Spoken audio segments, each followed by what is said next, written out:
আপনারা যেভাবে সাথে ছিলেন, যেভাবে সমর্থন করেছেন, যেভাবে ভালোবাসা দেখিয়েছেন, এটা অসাধারণ।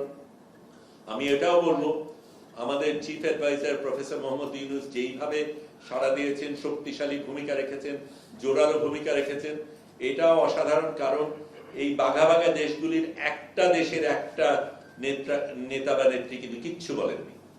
এমনকি আমরা যখন বেরোলাম তখন ইস্তানবুলে যখন পৌঁছায় আমেরিকার কনসুল থেকে কেউ আসেওনি। তখন আমাদের কনসুলের মাধ্যমে তাদের পরিবারকে ফোন করে যোগাযোগের ব্যবস্থা আমরা করেছি।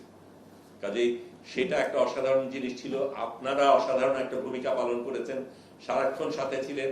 আমার পরিবার পরিজন সহকর্মী লড়াইতে যারা ছিল সারাক্ষণ, তারা অসাধারণ ভূমিকা পালন করেছে। এবং এই জিনিসগুলি আমরা অন্যদের যখন বলেছি, তারা কিন্তু সেটার থেকে ভীষণভাবে উৎসাহিত হয়েছে, অনুপ্রেরণা পেয়েছে। কারণ তারা মনে করছিল তারা বোধহয় একা, তাদের নিজেদের দেশের মানুষ সেরকম ভাবে সাড়া দিচ্ছে না।